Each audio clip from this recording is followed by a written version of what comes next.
On Hometown Middle School. Thank you very much for being here tonight. I am Sean McNichols, the principal here at the middle school, and we appreciate you spending some time with us here tonight. We have a special guest.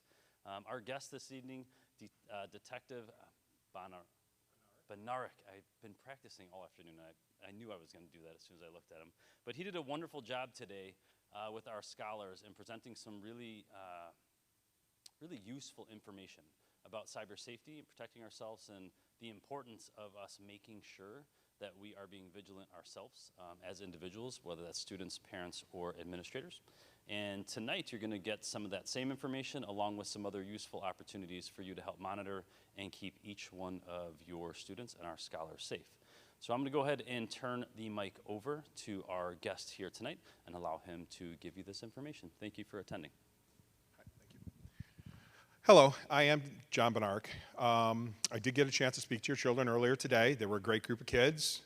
They liked to participate. They made noise at good times. They were very back and forth. They were really, really engaged. So that's a credit to the school and to themselves for what they did. I was a police officer for 29 years. I was a Tinley Park police officer. Most of that time I spent as a detective.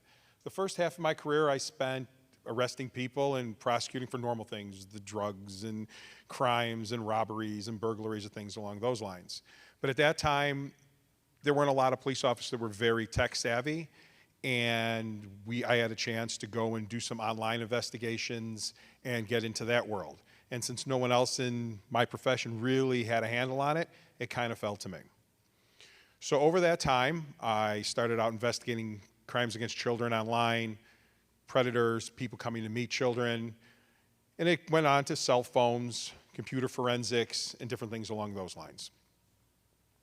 I retired 2 years ago, and I've been doing this ever since.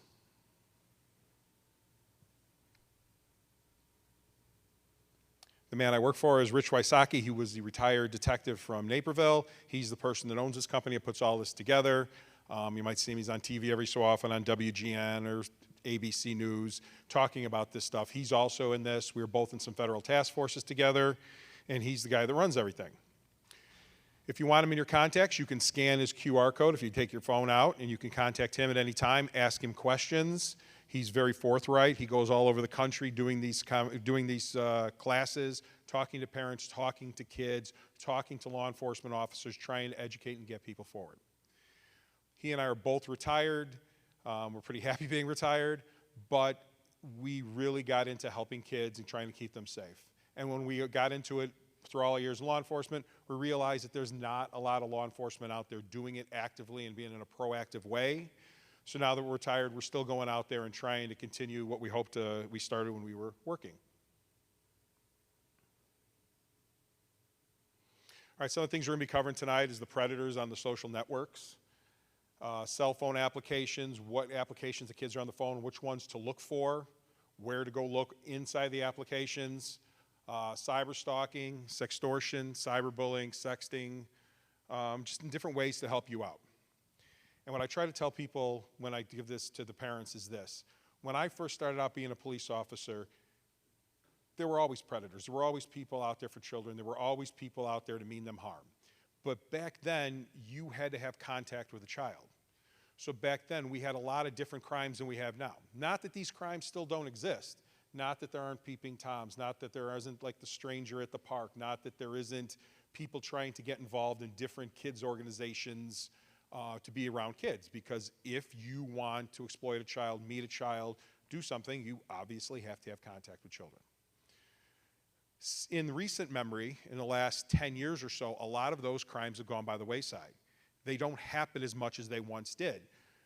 All the advice we give our kids, stranger danger, don't talk to the person in the car, don't talk to strangers, don't go near anybody that you don't know, run away, go to the that's all great information, and it still happens, and it still serves us very well. The only difference now is it just doesn't happen as much, because now you can go online and talk to as many kids as you want. Talk to as many people as you want. So where somebody would have to go out and we had either somebody exposing themselves or looking in somebody's window or whatever it is to see somebody to make contact with people and would risk being apprehended, going to jail, things along those lines, you can just do it now, go on an app, go on any one of the websites where you can talk to kids, go on a gaming platform, go anywhere, and you could do it all, and there is no repercussions. You can show yourself online, you can expose yourself, do all those things, and have real-time interaction with people that you couldn't have 10, 15, 20 years ago. So many of those classic crimes where the predators would do have gone by the wayside. The bigger problem now is, though, we have given kids cell phones, tablets, everything with cameras on it and video on it. And I hate to say it, more times than not, they're exploiting themselves. Again, 10, 20 years ago, if a predator got a hold of a picture, they would have to make a copy of it, picture from a picture, somehow do that, and then they would have to go meet with another person, exchange stuff. I have this, you have that. It left them exposed to law enforcement and a lot of things that they didn't want to get involved in. Where now, many of the kids are just doing it to themselves. We've given the tools to their own destruction. Part of what I did at the end, I did a lot of computer and cell phone forensics, pulling up deleted stuff, getting cell phones and computers in from crimes from my town and from towns all over the place, from my task force. And when we got a hold of some of the kids' phones, the pictures, the videos on there were just really, really frightening because they're going out there and they're taking the pictures. They're doing things. We're going to go through the whole presentation tonight. Some of it we're going to tell some horror stories. I'm going to tell you some things that happened in real life that we're going to try to avoid and some ways we can go about doing that.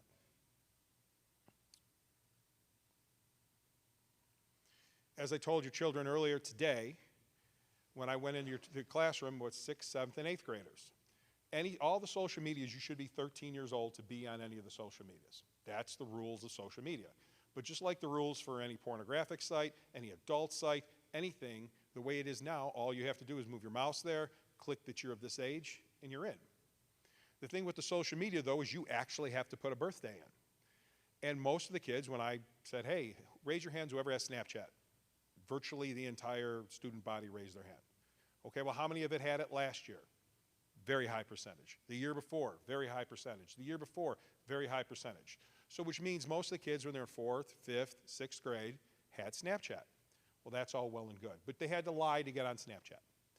But most of them usually lie and they don't put like, I just turned 13 years old. They usually round it out. The vast majority statistically say they were born in 2000 because they're lazy. They know 2000, it's a round number that puts it there, but that puts them at 22 years old. All right? Snapchat, Facebook, which most of them don't use, Instagram, all the social medias, if you put that, hey, I'm a 13-year-old and I go on there, they're going to separate you from the adults. They're going to put you with people from your own age group. They're going to let them primarily talk to people in their own age group. They're going to block things from them, and they're going to other people online are going to know that they're underage. The problem is most of them put that they're born in 2000, which makes them 22 years old. So even the people that are not predators, the people that are on there to sit and talk with other adults about adult things, think they're talking to a 22-year-old. So even if it's not a predator, even if it's just a 25-year-old or a 22-year-old or a 20-year-old wanted to talk to someone in their age group about subjects that your children shouldn't be exposed to or in a conversation with, they're having those conversations or being approached by those people to have those conversations because people think they're 22 years old. So when I had the conversation with your kids today, I tried to tell them I'm not their parent. I'm not silly enough to say, get off all social media, don't be there, don't go to these sites, don't do that. They're going to find a way and they're going to end around it. They're going to end around you and they're going to do it. I asked them to go on there and put your proper age. If you're 13 years old, put that you're 13 years old. If you're 12 years old and you're allowed to use Snapchat, put that you're 13 years old, not 22 years old, so you're in the right area. Your kids, I hate to tell you this, are smarter than you. They're smarter than me when it comes to this stuff. And the only way I've ever come up, the best way I've ever come up to explain how that is that it's like somebody coming to the United States from a foreign country, or us immigrating to a foreign country and learning a language. No matter how long we stay there, no matter how much we try to learn it, we're going to have an accent. People are going to know that this isn't our first language. It's just not right. We're not going to get all of the, the lingo down, every bit of syllable down the way it's supposed to be. We are the same way. I didn't get my first computer till I was a junior in high school. I've learned along the way. We've all learned along the way. These kids have had these things in their hands since they were little kids. Most of them had, when they were 2 or 3 years old, had an iPad with some game that they were building stuff, and it was an educational thing. When they're in kindergarten, now they're usually given a Chromebook or an iPad and sent home with it. This is what they know. It is second nature to them. And no matter what I tell you tonight, no matter what we go through tonight, they're smarter than that. Because not only are you not just dealing with one child, you're battling all the school. You're battling every kid in every sport team they're on, every club they belong to, the Boy Scouts, the Girl Scouts, wherever they're at, you're battling it all because all of them, they all talk to each other, and one learns something, they all learn something. The app stores have over 1 million applications on them. I can't tell you, when I worked in Tinley Park, we had 2 high schools in town and a ton of grammar schools and junior highs. They would come up with apps I never heard of before. Somebody in the school, some kids playing around at the app store, goes on some obscure app invented by somebody that maybe only 1,000 or 2,000 people in the whole world use. But one of them gets it, it spreads around the whole school, problems happen on the app, the school calls me, and I'm like, I have to go and research this. I've never heard of this app before. But again, if one of them learns something, they all learn it. So tonight we're going to talk about how we're going to combat that. Okay, we talked about the Snapchat.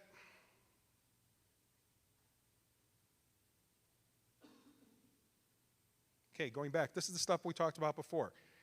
These kind of crimes still happen. There still is. My daughter, I have one child, she's just in 6th grade. I tell her all the time, don't talk to anybody you know. If somebody pulls up to the bus stop, don't talk to them. Nobody lost their dog. Nobody's giving you anything for free. All this stuff is still good advice. It still has to be given because those people are still out there. But the vast majority of stuff is happening online. Okay? I can't tell you how many parents are letting their kids use ride shares. My daughter is a hockey player. Their kids that show up that are in 5th grade, 6th grade, 7th grade show up in an Uber. They're going on their own app. Their parents are still at work. They get in the Uber and it drives them to the hockey game. It's like, okay, what are we doing here? We just told them you shouldn't talk to anybody. You shouldn't talk to strangers. You shouldn't do anything along those lines. And we're putting them in cars with people that we don't know, that they don't know, that these companies just very, very slightly vet. There's very little vetting process in there, and they're letting that happen.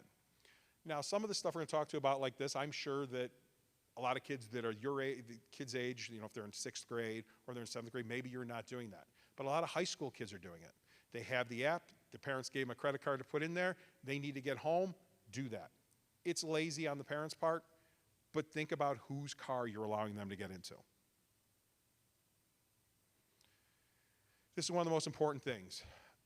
It is what we do. Since we are not very good with technology, since this is new to us, I guarantee every person in this room, when you gave your kid their first cell phone, when you gave them their iPad, when you let them go on the internet, when you let them take that phone on the bus to school or to their friend's house or on a sleepover or wherever you let them do that to, you told them, if you screw this up, I'm taking this away from you. If you take a picture of yourself, if you send it out, if you take a video, I'm taking this away from you. I'm smashing the phone, you're grounded forever, any of those things, because that's natural. That's what our parents did to us. What do? We try and scare them. Scaring them keeps them from doing it. The problem is, just like when we were younger, we all did something, all right? Whatever you did when you were younger, if something happened while you were doing that, you didn't go home and call your parents. You didn't say, hey, this is happening. This is what's going on. You need to have a conversation with your kids saying, hey, you have to come to me. I'm not going to destroy your cell phone. I'm not going to throw it away. Pardon me, I'm not going to ground you forever. You really need to keep the lines of communications open. Because as we're going to talk about some real-time things that have happened, it just takes 1 second and one stupid mistake for them to take a picture, send a picture, take a video, send out that video, and they can't get it back. There's nothing they can do. And once it's out there, it's out there. And if they're afraid to go to you, if they're afraid to go to anybody that's in authority, a teacher, an aunt, an uncle, a parent, a grandparent, whomever that they trust to tell them, hey, I'm in this situation, I'm in this problem. If they're afraid to do that, it keeps going and going and going and only getting worse. You have to keep the lines of communication. It's very counterintuitive, I know, but you have to do it. Listen, my daughter has a phone, it scares the crap out of me. Okay, we call it the golden ticket. We're not going to take anything away from them. We're going to trust them. We're going to do that. There's good things about the phones. If you put the proper software, which we're going to talk about later on, you know where the phone is. The phone is always with them. You know where they are all the time. When we left our parents' house, I'm going to go down the block to little Jimmy's house. I'm going to be over there all day. Okay, I'm going to be over there for the next couple hours. Did my parents really know where I was? No. They keep these phones with them 24 hours a day. You know where they are. If you monitor their chat, if you monitor their text messages, if you monitor the stuff that goes back and forth, you're going to know a lot more than any of us, our parents, ever knew about us. They talk about everything. Nobody really talks on the phone anymore. They chat back and forth all day long. It's all there. If you have the monitoring software, you're going to know where they are, what they're doing, what their plans are, who the kids they're really hanging out with, and what those kids are planning.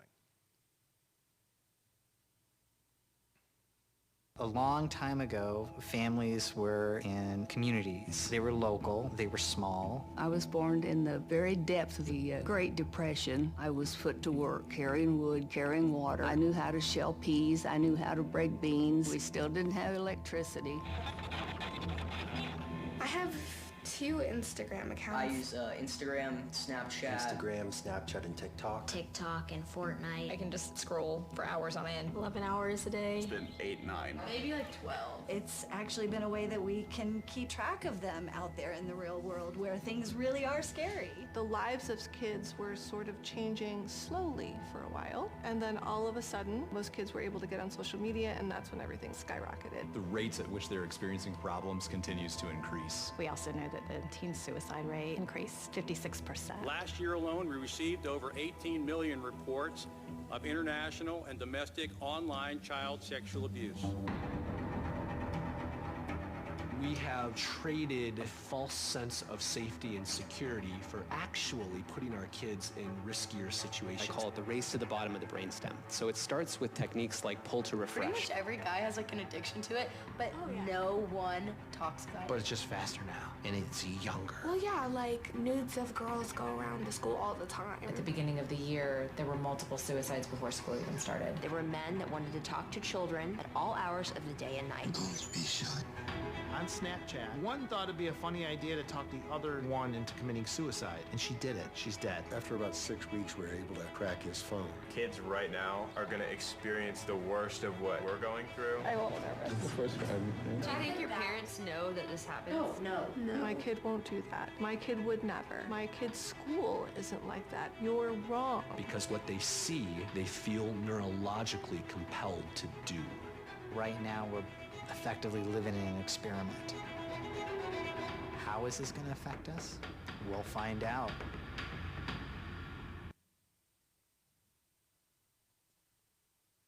It's a whole new world.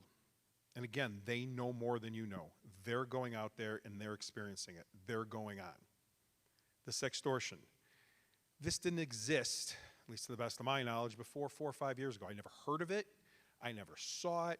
I never had a problem with it. The guys on the task force, it wasn't anything. It wasn't a problem. Then it started, and it's gone crazy since then. When I was still working, every week, 2 or 3 times a week, I would get a call at my desk, hey, can you come up and talk to this person? More times than not, a lot of them were adults that I went up and talked to and said, hey, what are we here for? And it's a version of sextortion. Basically, in a nutshell, you meet somebody online. You go out there, you trust them, you have a long conversation, whether it's on a dating app, whether they meet somebody on a gaming console, whether it's in Discord, whether it's in some of the places the kids meet. They think that the people that they meet online are their friends. They don't differentiate between, hey, this kid I go to school with, I know where he lives, I know his parents, my mom knows his mom. They don't differentiate from that, from the person, hey, I've been playing Fortnite with for the last 6 weeks. We've had a conversation going back and forth. This is my friend. They don't differentiate that. In the sextortion, basically what happens is they send a picture or a video of themselves that they probably wouldn't want anybody else to see in the world. The person on the other end, once they have that picture or that video, comes back and says, okay, this is what you're going to do. You're going to send me this video. You're going to send me this picture. I had kids in Tinley Park, you're going to get on the train, you're going to come into the city, you're going to get off this stop at this time. If you don't do this, I'm taking that picture and I'm going to send it to your parents. I'm going to post it online. I'm going to send it to every person I could find associated with your school, and it scares the crap out of them. So what do? They take another picture. They take another video. They get on that train and go meet somebody because there's no line of communication. That's why the communication has to be open. That's why we can't say, hey, you screw this up, you are in so much trouble. That only works if they don't make a mistake. If they make a mistake, they have nowhere to turn. And they're kids. What do we do as kids? If we could put it off for a day, that's good. If we could put it off for a week, that's good. They don't think about the ramifications that come later on down the line. The thing I told you kids, the minute I started talking to them today, and the last thing I left them with today is, I cannot get it back. I can't get it back. The FBI can't get it back. Law enforcement can't get it back. Facebook can't get it back. Nobody can get it back. What they put out there does not come back. It just keeps going round and round and round. It will never come back. And if they make a mistake, they have to be able to trust you. They have to know that they can come to you and say, hey, I screwed up. I have this problem. All right? Because to them, the fact that this picture is going to embarrass them for the rest of their lives, and I'm going to have to put this out and this out and this out, and it's going to embarrass me even more, losing my phone, losing my friends with the phone, losing all this stuff in their minds is as bad, if not worse. So we have to keep the lines of communication open so this doesn't happen. So this goes on and on and on until videos are sent out, pictures are sent out, or they actually get them to meet in person. I can't say how many adults have done this. There's no explanation for it. People have come in, when I was a police officer, people would come in there, good jobs, very well educated, regular people in the community that got themselves in so deep because they trusted somebody they met online or somebody they loosely knew in their personal life. They shared a picture and it just got worse and worse. Oh, I'm going to do that one manually.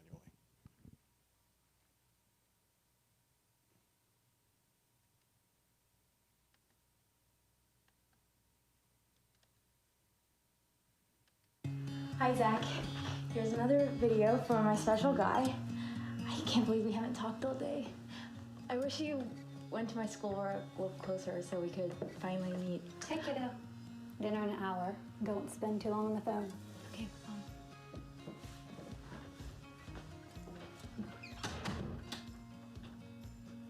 I know you've been waiting for this for a while, so I wanted to give you something special.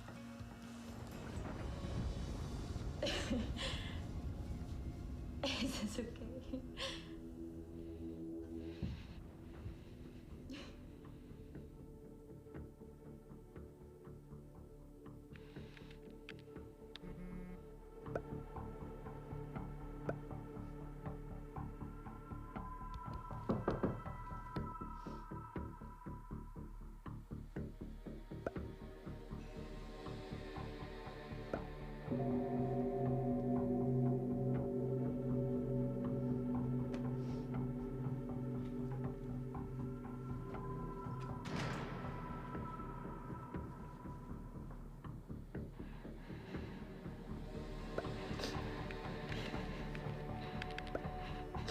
Who are you?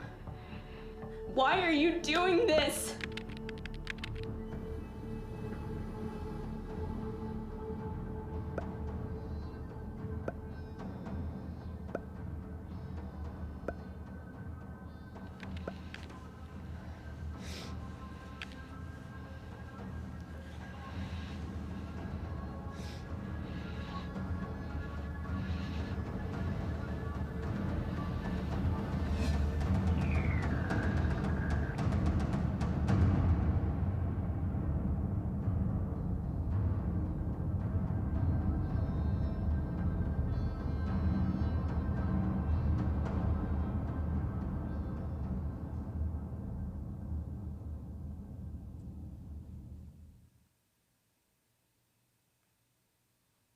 Okay, it happens. It's not an being dramatized up here.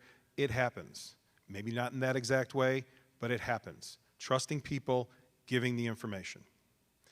Another part of my job, and we arrested a lot of people, was I would go online and either pretend to be a 12 or a 13-year-old boy or a girl. And I would be from Tinley Park, and people would come out to meet me to harm me or to have sex with me, essentially, okay? In those times, they came out. When they were done being arrested, after I arrested them, I went to their house. I took their computers. I took their cell phones. I took their hard drives. I took their flash drives. I took everything. I've been retired for 2 years. I wanted to be retired 3 years ago. But one of the last guys I arrested, I had got all of his stuff back, talked to me, goes, yeah, there's stuff on this hard drive, there's stuff on that hard drive. He had over 4 million pictures that I had to go through before I could retire. 250,000 of them were child pornography. The rest of them were little boys and girls and leotards and things along those lines. They collect this stuff and they never, ever let it go. And it is like trading cards to them. How do they get more? He didn't get all those pictures all by himself. He traded with everybody else that is in what he likes. Little boys, little girls. He has it broken down. All of them break it down on their computers. If you go and you pull out the hard drive that they usually keep it on, it breaks it down by age, hair color, what they're wearing. They're very, very specific. And I don't care what you do to these guys. I don't care. They're all really nice people. I've arrested firemen, police officers, teachers, the head of IT for one of the major airlines in the city. They're all the same. They all admit to it. They never show up the first time. They always show up the second time. The conversation with them always goes the exact same way. They all know that they're doing something wrong. They all don't want to do it. The problem is you can't fix them. I don't care how long you put them in prison. I don't care if you put them in jail. I don't care if you make them sex offenders. I don't care what you do. They may be able to stop, but when they go to bed at night and what goes through their head, that is what they like. Talking to them and interviewing them for all these years and getting to know a bunch of them, this is what they like. It would be the same as telling a heterosexual person you have to like someone of the same sex. It would be like telling somebody that you like a white partner, a black partner, an Asian partner. Nope, what you like is wrong. I can't tell you not to like what you like. Everybody likes what they like. If we all like the same thing, it would be a very bad world because there'd be a lot of disappointed people. They are just wired that way. There is no way to unwire them.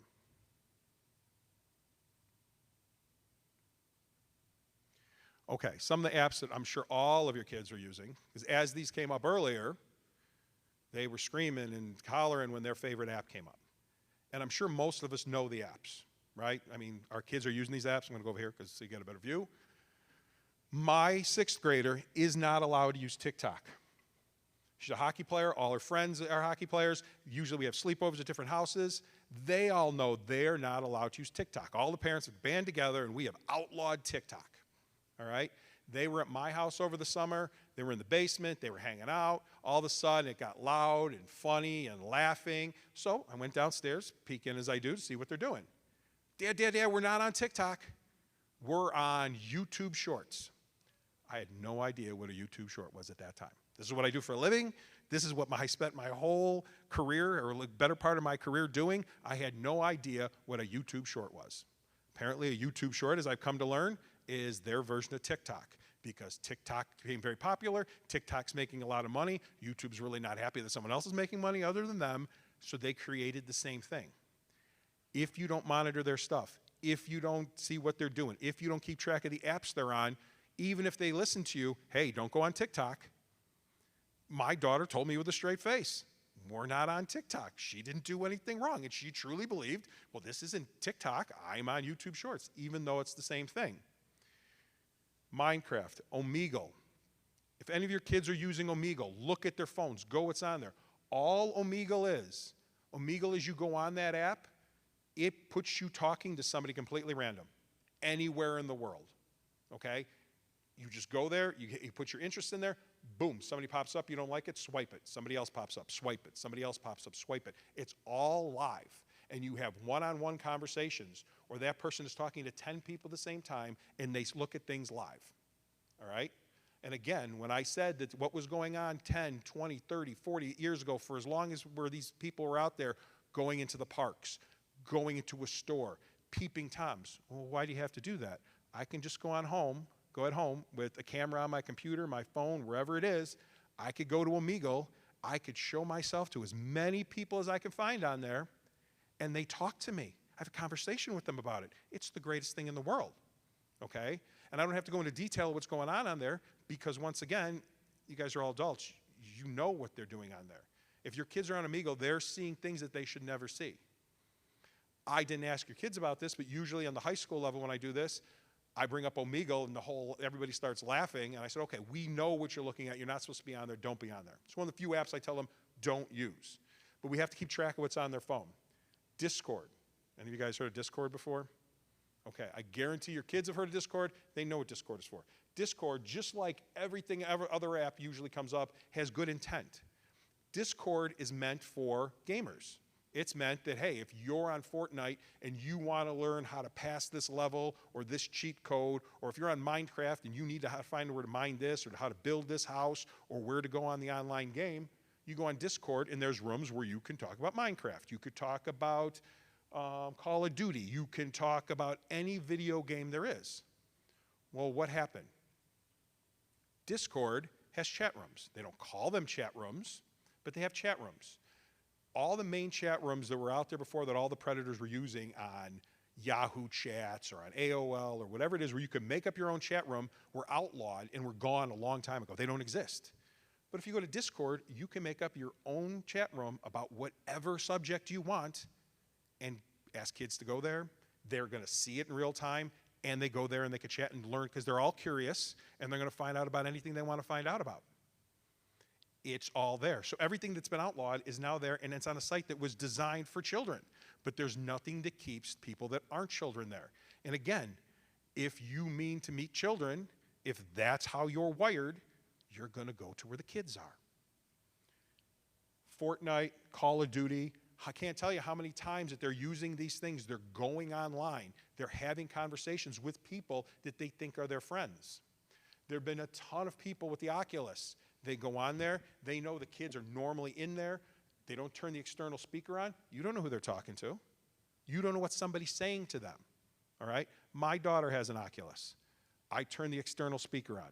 I don't let her go online, but if she goes on, when eventually she does go online, that external speaker, I'm going to hear everything that's said to her, and that's coming both ways. If you have an Oculus, make sure that external speaker is on. All of them. If you want to talk to a kid, go to a gaming, go to get an Xbox, get a PlayStation, go on Call of Duty, go on NBA Live, go on NFL, whatever games the kids are playing, and you could talk to them in real time. And they can groom them because they play the games with them. They have their online friends. They talk to them over time, and again, they've grown up with these things in their hands. They believe that these are their real friends. Here's Discord. It's a chat room. There's a million different chat rooms. You can talk about whatever you want. These are the people in the chat rooms, and everything is live. I told them today, all of the social, if you're on Snapchat, if you're on Facebook, if you are on any of the social media, they, by law, in some of the agreements, they have bots. Nobody is going on there and at Facebook, or kids don't really use Facebook, or at Snapchat or Instagram. Nobody's going on there checking all the pictures that are uploaded. There are billions of pictures loaded to each one of these platforms every day. They can't hire enough people to look at the pictures. So what happens? There's software out there to check, and the software is pretty good, and it says, hey, this looks like an underage person. This looks like an adult. This conversation shouldn't be happening, okay? So what did they do to get around it? They'll be on Snapchat. They'll be on Instagram. They'll be on whatever social media platform with the kids, and they'll say, hey, let's go over and let's have a conversation on Discord, because there's no bots on Discord. You can talk about whatever it is. Let's go to one of the chat things. The name escapes me right now. But any one of the apps where you can have one-on-one conversations, because they know if they get them over there, there's no bots, there's nobody, it's the Wild West. It's a one-on-one conversation, and the WhatsApp is a big one. People try to get them to go over the WhatsApp, because if they can go over the WhatsApp, they know that nobody is monitoring that conversation. So another part of my job, as you can see, as my career went on, this was all I did. The bots basically would collect all the information. Pictures being uploaded primarily is what I had to deal with, which was the kids doing themselves. They would send a picture to a friend. They would upload a picture to their Snapchat. They would upload a picture, or they would take a picture and it would go to the cloud, and the bots would catch it. It would go to the missing and exploited children group. They would look at what part of the country it came from, and it would get sent to me. So my partner and I, every couple of weeks, would sit down, look at 100 of these things, and go, yeah, that's an underage person, that's an underage person, that's an underage person. We would show up on a Saturday morning and go knock on parents' doors and say, hey, can you tell little Jimmy to stop taking pictures of himself and put it up on the web? Can you tell him to stop taking pictures because they're going to his cloud, and he doesn't even know about it, and they're out there, all right? Talking to the kids today, I ask them, what is the cloud? They don't know what the cloud is. I'm pretty sure most people in this room really don't know what the cloud is. You know you take a picture, you know your contacts on your phone, you know it's saved, and it goes somewhere, okay? All the cloud is a big computer, a big hard drive, sitting in an office building, sitting in a warehouse somewhere, and you have one tiny little bit of storage on there. That's your little storage unit for all your digital stuff, and it goes there. So when you sit there and you watch on TV and TMZ comes up and, you know, some actor, actress pictures have been stolen and they're going all over the internet. No, nobody stole their phone. Nobody got into their phone. They got access to their cloud. They figured out their password. They went into the cloud and they pulled all their pictures down.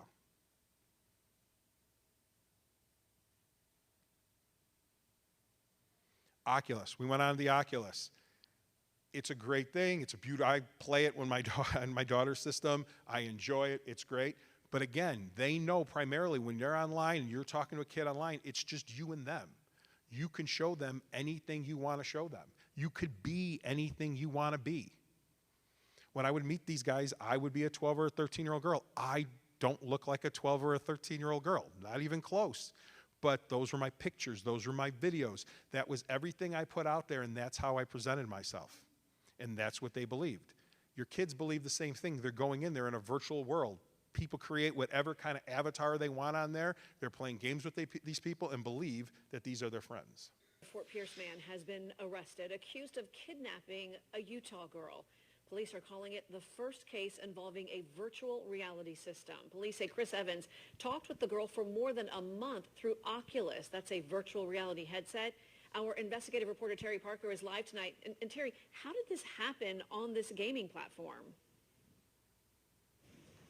Well, if you don't know, Tiffany, Oculus is a meta platform game where you put on a headset, it covers your eyes, and then you play the game in virtual reality. It also has messaging and chat features, and experts warn that you need to be wary of who your child is talking to under those headsets. It really is problematic. It's what is putting predators in touch with our children directly. It is these gaming platforms. Online gaming can be serious. Virtual relationships can lead to real-life exploitation, according to Carly Yost of the Child Rescue Coalition. Most all of the Oculus games allow for interactive communication. So you're actually in a room playing with people all around the world. When they play that game with them, they feel like they have that friendship, that bond and connection. Wyoming police last Thursday found a missing 13-year-old Utah girl in the back of a semi-truck at a truck stop in Cheyenne. Police say 25-year-old Chris Evans of Fort Pierce had been communicating with the girl using Oculus for about a month and then apparently made contact with her in Utah and took her to the truck stop. The girl was in good health and Evans was arrested. And the most dangerous thing is they build a friendship with these children and really groom them through these chat rooms. Oculus is different from most other games in that you can't see or hear what is happening behind your child's headset as they talk with strangers, some who could be potential predators. And there's no written text of that conversation that they had. There's no log of it, and there's no one really monitoring this. So it really is asking your kids these questions. Who are you talking to?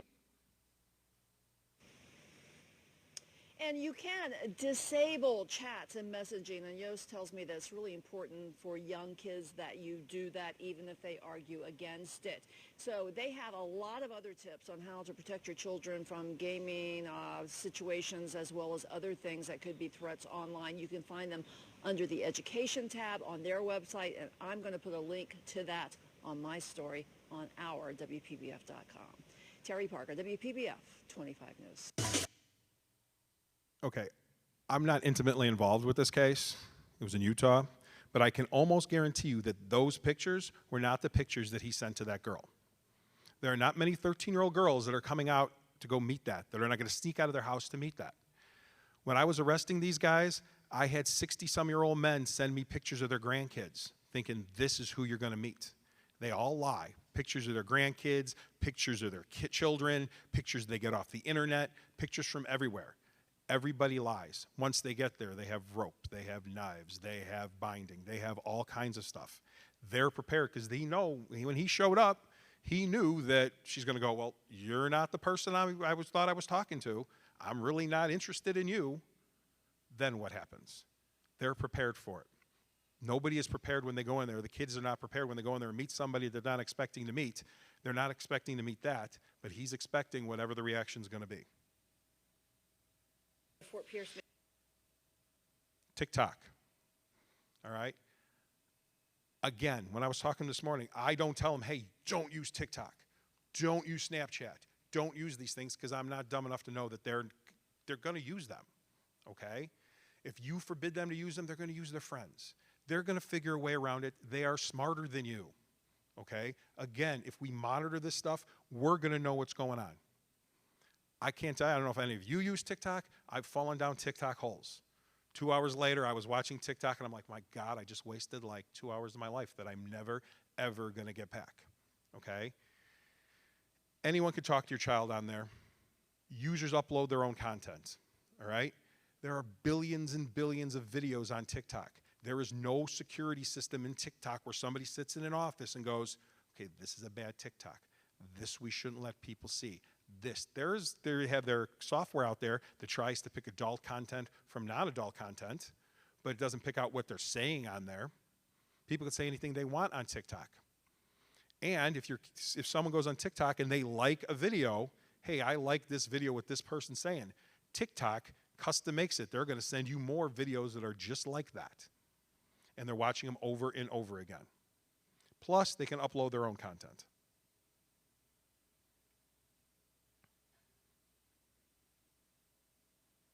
Okay, my partner got this. It was sent to him after he did one of these presentations. Their 12-year-old had a private video on TikTok. Coming after hours taking this, she had her sports bra on, lifts it up, and you can see her breasts. Yes, will the TikTok bots eventually get it, send it to the missing and exploited children site or group, and then will it come back to local law enforcement, and will somebody eventually come knock on his door and say, can you have little Sally stop taking pictures of herself or stop taking videos of herself and putting it on? It's going to happen. It's not going to happen overnight. It's probably a month later, and God knows what can happen in that month. And again, this stuff goes out there. And it's not just the girls. All the videos that we're going to see, they're all commercially produced. They're about the girls. The boys are doing just as much stuff. All right? Had to be about 10, 12 years ago now, when I was in Tinley Park, there was a group of friends. They were a good group of kids. They were never in trouble. They never did anything wrong. Their parents all knew each other. They were all good. Not a problem. Talked to the school. None of them had any issues. None of them were one of the problem kids. None of them were on our radar. I never even heard of any of these kids. There was a senior in the group, and there was a sophomore in the group. The sophomore girl was dating the senior boy. They dated for quite some time. Their parents were aware that they had a relationship. Their parents didn't care. That was fine. At some point, the girl said, hey, I'm kind of done. I don't want to see you anymore. I want to break up with you. The boy was heartbroken. He's a good kid. He's on the football team, had a college scholarship, was about to graduate within 2 or 3 months, had it all set. No problems. He was very upset, distraught, as 17 and 18-year-olds and 15-year-olds and 16-year-olds get without thinking. So what did he do? Her best friend he knew had a crush on him. He called her best friend, got her to come over to the house. She came over, says, hey, your friend and I broke up. Yes, I know that, blah, blah, blah. I've always really liked you. We should try to start going out. Girl is overjoyed. The guy that she really, really likes him, and this is amazing. He talked her into doing some things she shouldn't have done and said, hey, while you're doing that, can I take a video of you? I promise you I will never share it with anybody. I will never put it out. It's between you and I. If something ever happens between us, I will delete it. You have nothing to worry about. She was apprehensive. She told me, I didn't want to do it, but I really like this boy. Remember, put yourself in that age group. The person you liked, the person you thought about. You would have probably done some really stupid things had you had that chance. Okay? So she let him take the video. What's the first thing he did? He sent the video to his ex-girlfriend. who was none too happy with her friend or him. So she sent the video to everyone else in their friend group. And of course, all of them had friends outside the friend group, and they sent it out to other people, and on and on and on. After about a week of this, one of the girls went to the dean at the high school and said, hey, just so you know, this is going on. She's really distraught. This shouldn't be happening. Someone at least was decent about it. The dean looked at it and went, yeah, this is really bad. I'm going to send it to all the other deans. And the deans went, oh, well, we should tell the assistant principal, who sent it to the principal, who sent it to the school administrator. So it's being exploited over and over and over and over again. At some point, somebody goes, hey, you know what, we probably should call the police department. So I show up. I take all the phones from all the deans. I take their computers that they sent email on. I took all the kids' phones. I tried to figure out every person that was sent to, seize their phones, and erase everything that was possibly on there. That girl still talked to me to the day I retired. She would call me every so often and vent. Her video is still going around and around and around. She's like, every time, when I was in college, every time I go into a party, every time I go into class, somebody makes eye contact with me, I think, did you see my video? Did you see me like this? When she says, I go out with my friends, if we're at a bar or at a restaurant, somebody looks at me from across the bar, I'm thinking they saw my video. It's going to be with her forever. She's been to a ton of counseling. She's been to a ton of soul searching. This is stuck with her forever. It has altered her life. So that's bad, obviously. It's destroyed her. Now back to the boy. We arrested him. The state attorney's office convicted him for producing child pornography and distributing child pornography. He didn't do any jail time, but he had to be a registered sex offender for 10 years. His parents lived across the street from a house. They had to sell their house. He lost his scholarship. He got kicked off the football team. He didn't go to college. No one wanted to be around him because he's a registered sex offender. If you go on the registered sex offender site, it doesn't say, hey, you were a moron and you were distraught and you took a picture of a girl, but get even with your girlfriend and sent it to her. It doesn't say that. Or that you liked little children and you did that. You're just a sex offender. And if you're a sex offender and you commit another crime and are convicted of it in that 10-year period, you are now a registered sex offender for life. So this boy, his parents had to sell their house. They ended up in another neighborhood. Everything was fine. People in the neighborhood were not very happy that a registered sex offender moved in their neighborhood. If you ever want to get rid of a registered sex offender, open up a home daycare in your house. You can only have to have, even if you only have one kid in the daycare, they have to move. So his parents had to sell the new house and move to another house. He couldn't get a job. He couldn't hold down anything. Nobody wanted to hang out with him. Everybody in his new neighborhood knew he was a registered sex offender and he was a pariah everywhere he went. So eventually, having no friends, having destroyed pretty much his whole life, he started doing petty crimes. He would go around the neighborhood, he would pull on door handles, and he would take change out of a car. The town he was living in arrested him for burglary. He's now a registered sex offender for life. He's been in and out of the penitentiary at least twice that I know of before I retired. His life is pretty much destroyed. This was a good kid that made a mistake. She was a very good kid that made a mistake. Did he do something irretrievably stupid and should he have been punished for it? 100%. Did she do something stupid? Should she face what she's faced? No. Neither of them deserved what happened to them. Because again, put yourself in a position of a 15-year-old and a 17-year-old, or a 15-year-old and an 18-year-old. Think of how we thought when we were 15 and 18 years old. You make that one mistake. I told him this morning, you make that one mistake, I can't get it back. I can go back and I can arrest the person. I can get to them their pound of flesh. If you go out and do something stupid and you put your pictures out there and somebody exploits you, I can get you your pound of flesh. But the one thing I can't get your kids back or you back or anybody back is your dignity, is your pride, is your sense of who you are. No matter what happens, we can go arrest people afterwards, we can put people in jail, but I can't get that back. That girl's gonna go around the rest of her life saying, did that person see my video? It's just in her head. But it's still going around out there. It's still out there. That picture is on websites all the time. She calls, she gets it taken down. It could be on any of the pornographic sites. She calls, gets it taken down. It gets put right back up. There's nothing she can do about it.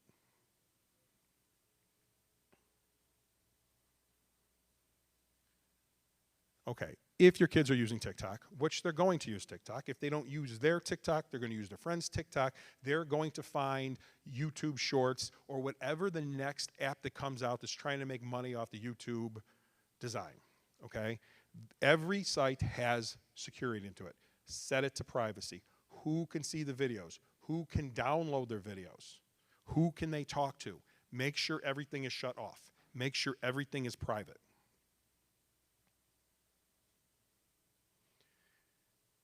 This is a huge one. I've had parents argue with me and fight with me. Your kids do not need a cell phone to be their alarm clock. Okay? Go on Amazon, get the Amazon Alexa ball that's got a clock right on it, and let them tell Alexa, Alexa, wake me up at 7 o'clock in the morning. They do not need their phones in their room. Remember, you have to put yourself in that age. How many times did you go to bed at night and put your Walkman on? Listen to the radio. Your parents thought you were asleep and you were listening to the latest album that came out that you wanted to see, or reading your comic book, or reading some other book that you liked, or looking at whatever it is. This is what they do. The only thing now is they're not going to look at a comic book. They're not going to put their Walkman on. They're not going to do this stuff. They're going to look at TikTok. They're going to go on Snapchat. They're going to use it in their room. Every person I ever talked to that wanted to come meet me, that I arrested, or even the ones that never showed up, every conversation started with, where are you? Where are your parents?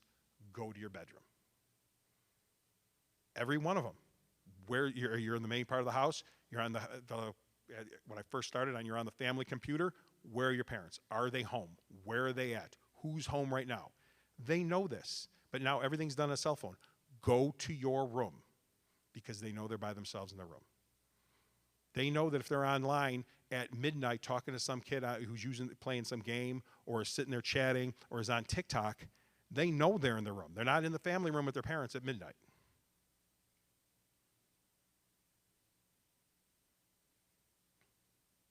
Okay, we covered all this about not doing that in the bedroom.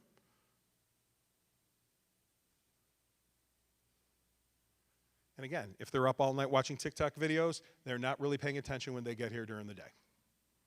All right, they need sleep, they need rest, but most of all, you need to monitor who they're talking to.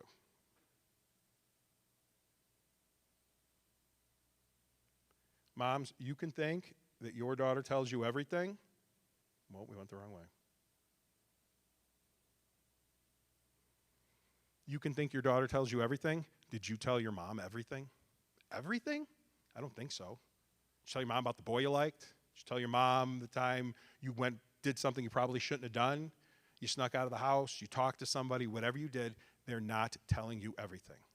And again, if you tell them, hey, I'm going to take your phone, I'm going to take your device, you are never going to play Xbox again, you are never going to be on the PlayStation again, I'm going to take that phone and I'm going to smash into a million pieces, they're not telling you. I don't care how much they're your best friend, I don't care how much you think that you have like the greatest relationship in history with them, they're not telling you everything. And if you're really honest with yourself and you go back and think about it, you didn't tell your mom everything.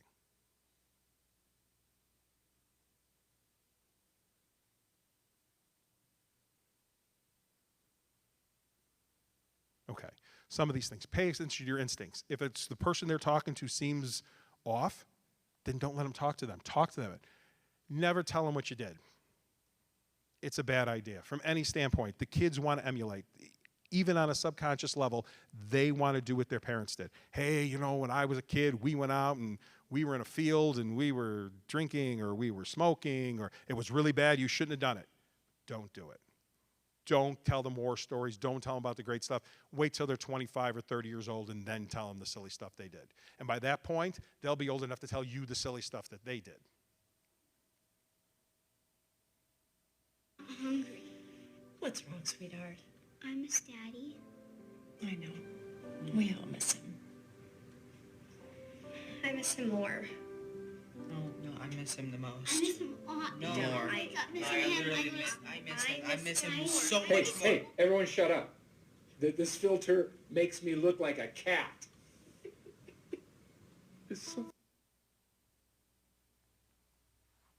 Okay? It's really hard to tell your kids they can't be on their phone all day if you're on your phone all day in front of them. Right? If you're sitting there watching TikTok videos waiting for dinner to be done and you're like, you can't watch any videos, it's bad, well, that's really not going to work. We have to set a good example.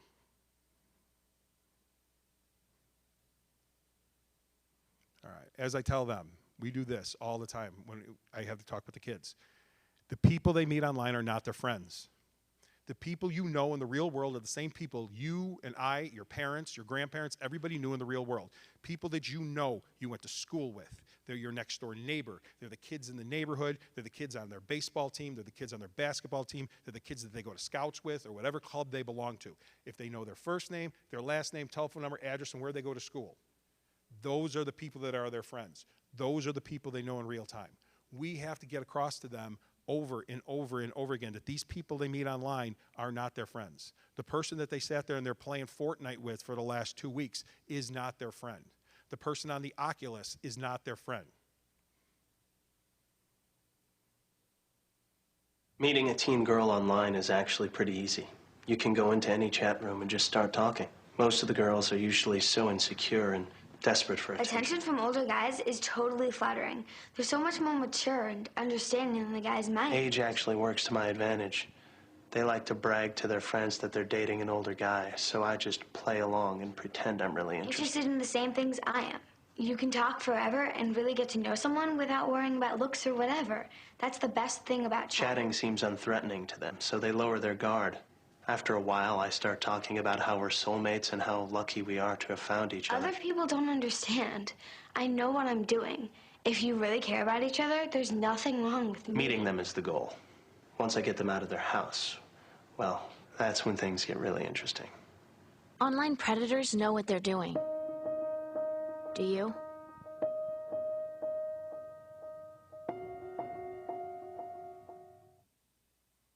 Again, the person that's talking to your children online is not just talking to your child. They're talking to they're talking to as many at one time as they can. They just need one to say yes. It's kind of like a telemarketer. A million people have called, each one of us being telemarketers, and we've hung up the phone.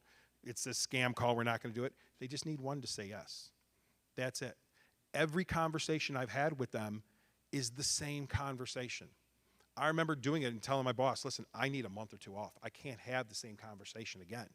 Because I would be in there having the same conversation at different points in the conversation with 4 or 5 different people at the same time, trying to keep track of it. It's the same conversation. They've done it. They've struck out. They've corrected it. It's like anything else in life. Once they try, they do this, that didn't work, the next time I'm going to say this. The next time that worked, I didn't say that. And it gets to the point where all the predators out there are using the same lingo, the same technique, the same conversation. Where are your parents? What do your parents do? What part of the house are you in? They'll teach them how to delete everything. They'll teach them how to download apps, delete apps, chat, text messages, everything that there is. They will teach them how to cover their tracks. They've been around the block. They're talking to 1 million kids at one time.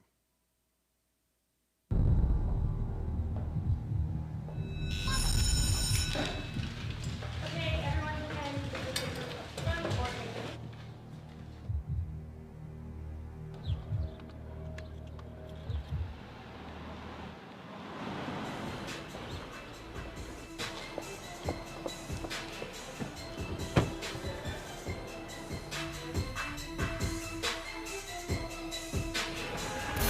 Can anyone tell me what the different chromosome is for a male versus a female? Yes. XX is female and XY is male. Correct? This is totally from here. No, it's down. It's right here. That's important. We're trying to study.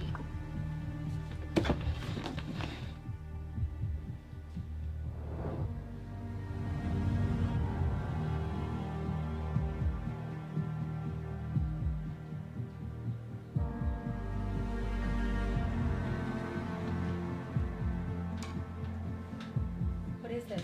Nothing. What is this? What are you doing? It's nothing. Who is that? Nobody. Who is that? Who are you texting? Nobody.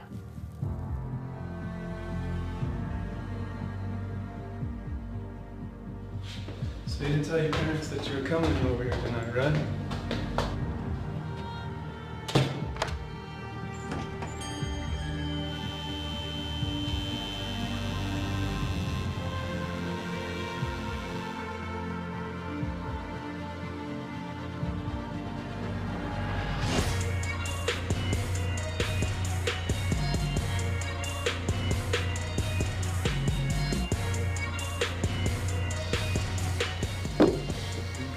I'm chilling.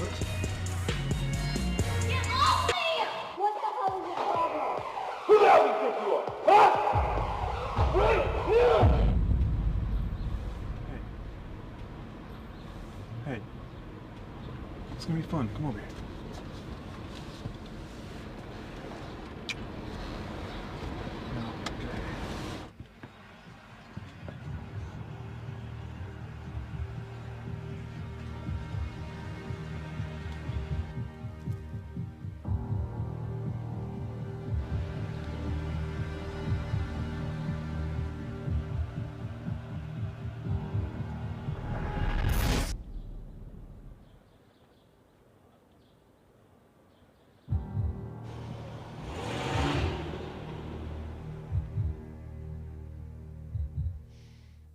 Okay, your children are a little younger. They're in 6th or 7th or 8th grade, but maybe they have you may have an older child, but they're going to be that age very soon. I can't tell you how many times, even in the town I worked in, that they met people online, talking to people on a video game system, talking to somebody on an online social media account, and they hop on the Metro and they're gone. And they're in the worst parts of the city. And I can't tell you how many times me and my partners are out there hunting them down, trying to find them, and come up with them 3, 4, 5 days later. And in that 3, 4, 5 days, I think we can all figure out what was going on. It happens. They trust people. They take the train all the time. When we were growing up, we knew our friends in school. We knew our friends in the neighborhood. We didn't have contact that went outside that. There was no ability to talk to people that lived 10 miles away, 20 miles away in foreign countries. This does happen. I can't tell you how many times that kids that I dealt with were sending pictures to people they didn't know that they thought were their friends, and they're located outside the United States. I can't even get them their pound of flesh back because I can't go over to somewhere in Europe and arrest somebody. I can't go over to somewhere in Africa and arrest somebody. That's not going to happen. You have to monitor them. You have to keep track of what they're doing because no one else is. All right, they have cameras everywhere on each one of the devices. I preach to them, even if they think they know who they are talking to online. Even if they think that, hey, that's Jimmy. He was on my baseball team 3 years ago, and I'm talking to him. I think that's who I'm talking to. I'm going to have this conversation. Yeah, that's Cindy. Cindy and I used to be in Girl Scouts together. We're friends. Well, no. And I tell them all the time, with your parent or guardian permission, not by yourself, FaceTime them. Have a video chat with them. They can't lie about it. And if somebody tells you I don't have the bandwidth, it's 2020, everybody has the bandwidth. My camera's broken, you got a camera on any one of these things, you could do a video chat with me. Okay? If it comes up foggy, they take a piece of tape, they stick it over the camera, and you can't tell what it is. Oh yeah, my camera must not be working. All right? They're all lies. And I tell them, you've told all your kids that, it's all lies. So with your permission, if they really believe they're talking to a friend that they don't see on an everyday basis, with you guys around, video chat with them. If any one of the guys I arrested said, hey, video chat with me right now, I couldn't do it. I can't go on there in any way pretend I'm a 13-year-old girl. That can't happen, and neither can they.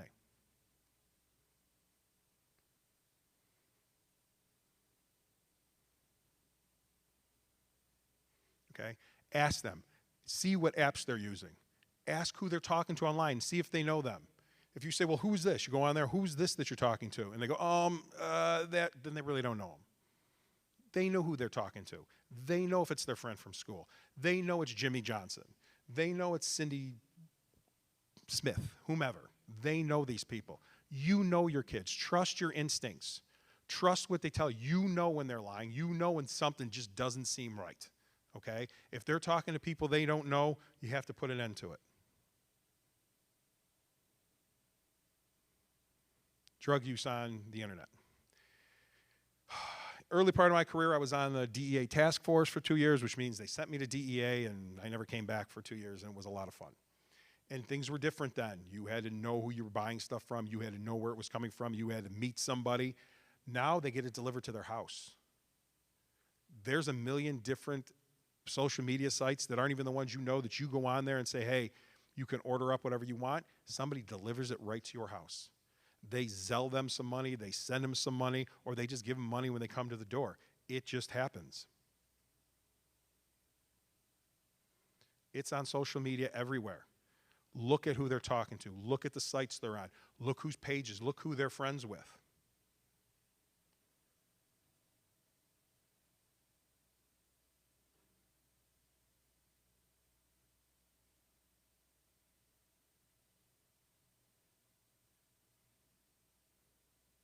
I used to think it was the greatest thing ever. In Tinley Park, we had Andrew High School. The Andrew High School girls basketball team you used to stun me every year how much trouble they would get into, because every year they would post everything. Someone on the team would post something stupid they did online every day. If you go to their sites, if you go to their friends' sites, you can make sure that their social media is locked down, but look at what's on their friends' social media. Look at what's on their friends of friends' social media. These are people within their group. Look what's out there. Everything is being sold online now. No one is driving down the block, going and talking to people they don't know. No one is doing anything. It's like ordering Uber Eats. It gets delivered to your house.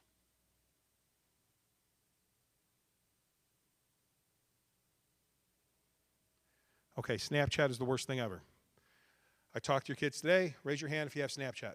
Almost every single kid raised their hands for Snapchat. Snapchat's business model is, does anybody here have Snapchat? Anyone? No? Okay. Snapchat, everyone wants to raise their hands. Snapchat's business model is this. If I send you a picture on Snapchat, I can set how long that picture is you can look at that picture, and then the picture deletes and it's gone forever. Doesn't exist. It's a great concept. So if I want to send a picture that's embarrassing, that I never want to get into the real world, I could send it to you, and you could look at it for 30 seconds and it disappears. And they have software set up that says, hey, if you take a screenshot of this, I get a message, and it tells me that screenshot happened. So nobody can screenshot your video, your picture, and it's gone in however long that I said it was going to happen. Well, there's at least a dozen free apps out there that you just download your phone, and you could screenshot Snapchat until the end of time, and nobody knows about it. But the kids believe what they see. They believe the advertising. They believe, hey, I sent them a snap. It went away. I sent them a picture. It's going to go away in 30 seconds. I know they don't have a copy of that picture because I didn't get a message that they copied it. Well, that's not true. Very few of them use Facebook. The dark net. I didn't get any questions today. They were very little rambunctious. It went a little wrong. We didn't get a time for question and answer. But I can't tell you how many times I have done this presentation or done the presentation that I used to do when I was a police officer for my police department, and how many 5th and 6th graders come up and raise their hand and talk to me about the dark net and what kind of browser they need to get on the dark net. And some of them knew more about the dark net than I knew about the dark net at the time. Again, you are not just competing with one kid. You are combating all of them. If one of them figures something out, they all figure something out. Okay? Keep track of stuff. If you see anything on any of their equipment that says Tor browser, if it is on their tablet, if it's on their laptop, if it is on anywhere that there is, a Tor browser gets you to the dark net. That's where a lot of the drug transactions take place, human trafficking, everything. If they see that, I can't tell how many parents walked in and go, I don't know what this is. Well, that's what it is. Some other kid figured it out. Somebody went on the internet. It's readily available. All you got to do is download the software, and you can go to the dark net all day long. Okay. It's happened in Naperville. 13 students were taken to the hospital after eating gummy bears laced with another substance. All right. It's legal now. It's out there. They can buy it. It's legally available. People are selling it to them on the internet. People are taking it to schools. People are transferring it around.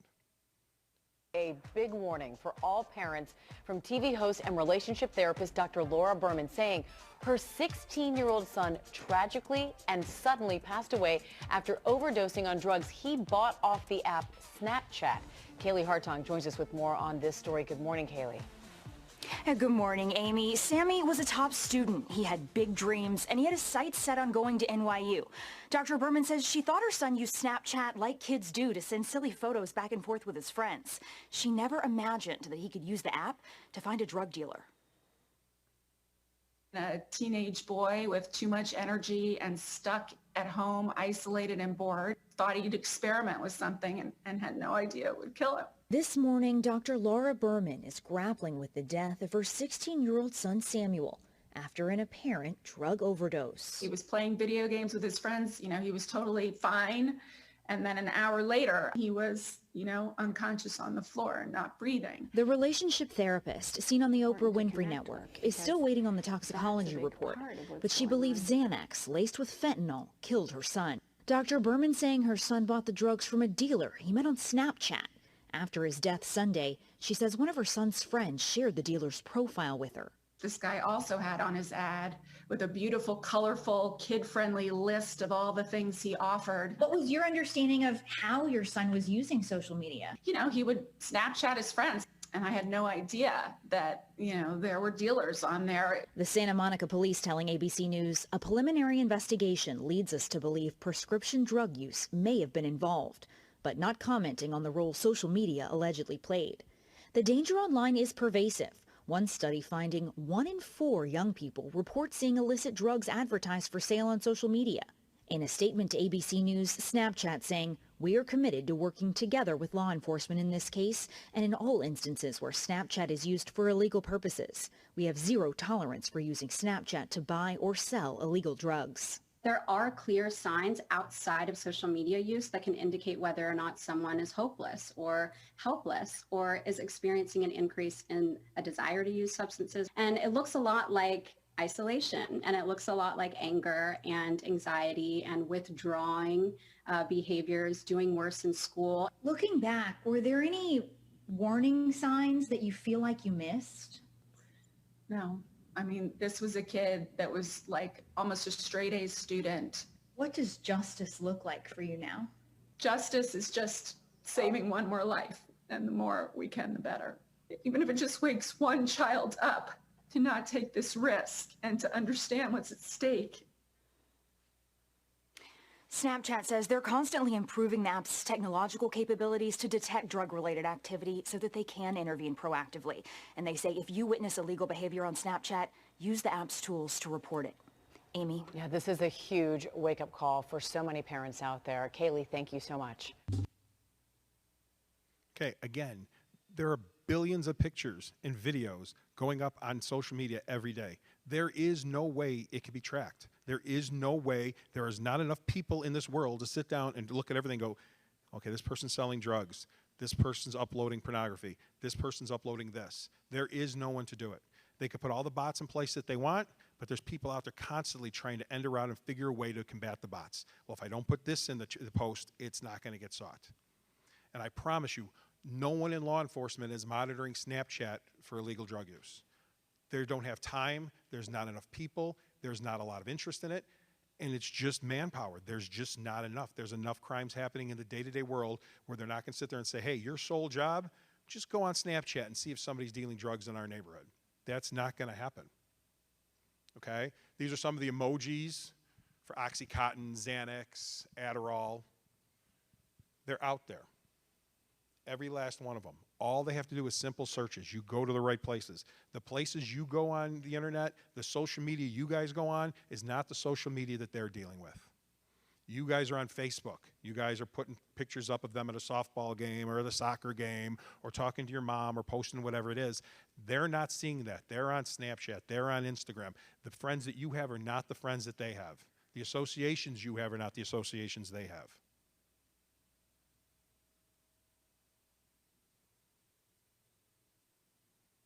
The vaults. Does everybody know what a vault is? Or does anybody know what a vault is? How about this? Is there anyone that doesn't know what a vault is? Okay. Every kid's phone has a vault on it. If they can download an app without you knowing about it, they have a vault on their app or on their phone. A vault essentially is an app. It looks like it doesn't look like a vault. It doesn't say vault. It doesn't have any of those things. The most popular vault is the calculator vault for the iPhone. It looks just like iPhone's calculator vault app. If you download the app and you put it next to the calculator app on an iPhone, you can't tell the difference between that app and the Vault app. It will do any kind of mathematical equation you ask it to do. It is a working calculator. If you put the right 7 digits in a row, the Vault opens with all the pictures they don't want anybody to see, with all the videos they don't want anybody to see, with all the contacts they don't want anybody to see, emails, chats, websites, whatever it is in the Vault. It's right there. Every kid of a certain age, when parents stop looking at what apps they're downloading, has a Vault on their phone, and they all know what it is. So these things came out maybe about 5-6 years ago, and me, along with a lot of other officers that do exactly what I say, that came out and talking to kids and talking to parents and letting everybody know about the vaults started getting out there. Everyone's like, okay, do you have a vault on your phone? Checking the apps they downloaded. Where's the vault? Open your vault for me. I want to see what's in the vault. Okay, Mom, here's the vault open. So the vault makers figured that out. So now they have multiple layered vaults. So if your child downloads a vault on their phone, it says, okay, here's the first layer of the vault. Open your vault for me. They stick in the 7 digits, it opens up, and they have cartoons in there, silly stuff in there, or whatever it is. Well, there's 4 more layers to the vault, and that you have no idea if there's 2 vaults on the phone, if there's 6 vaults in this app. They can set it to as many vaults as they want to set it. And the 5th vault in with this 7-digit code opens it up, and that one has all the stuff that they don't want you to see. If there's a vault on their phone, there obviously is something they're trying to hide. They're obviously putting something in there. Okay, please don't go look in your spouse's phone for a vault. Get me in trouble. Okay, but that's what the vault is essentially for. If you have something on your phone that you don't want someone to pick up your phone and look at, or someone who has access to your phone and see, you just download a vault and you put it in. And the only way you could know that there is a vault on the phone is if you look at the App Store and see that it was downloaded. That is it. There is no way that if you have an iPhone with that calculator, other than there's 2 calculators on that should be a dead giveaway. Okay, but there's no way of telling which one is the real calculator and which one is the vault.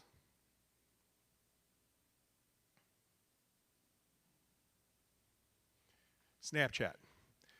All the kids have Snapchat. What you don't know about Snapchat is My Eyes Only. Every kid that has Snapchat has a My Eyes Only. They didn't download it.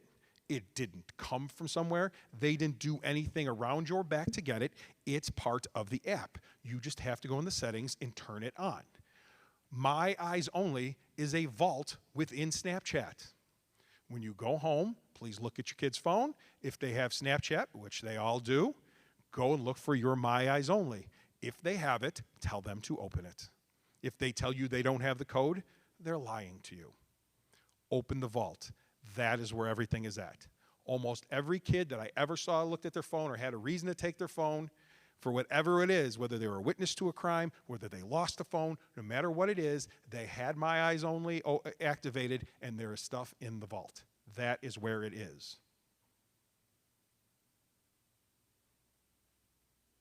Okay?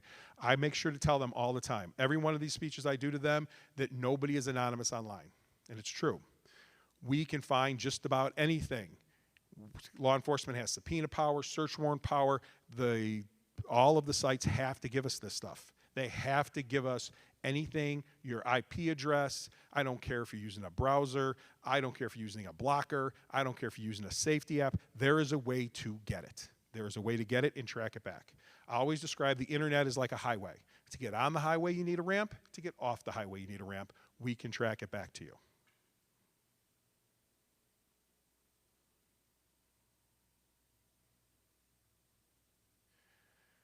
I've also told them today that they're responsible. We're going to go into some of the quick laws that fall into the school system. If they are part of it, if they don't see something, they're just as guilty. If your friend commits a crime, if they're cyberbullying, if they're videotaping somebody, if they're false impersonating, and you're there and you don't do anything about it, you're just as guilty. The kids were told you have to complete a 2-pronged attempt to stop it in order not to be guilty. You have to, 1, tell your friend, tell whoever it is to stop. Don't do that to that person. Don't steal that. Don't take that. Don't post that false thing online. Don't put that picture of them out there. Don't bully them. Don't do that. And the second prong to it is you have to tell an adult. You have to tell a responsible person, a police officer, a teacher, a parent, somebody. If you don't do that, you're just as guilty as that person. All right, some of the school shootings. My daughter is in 6th grade. I am petrified of that. Obviously, this is one of our biggest fears. We send our kids to school. We hope that everything's safe. The schools run drills. The police departments train.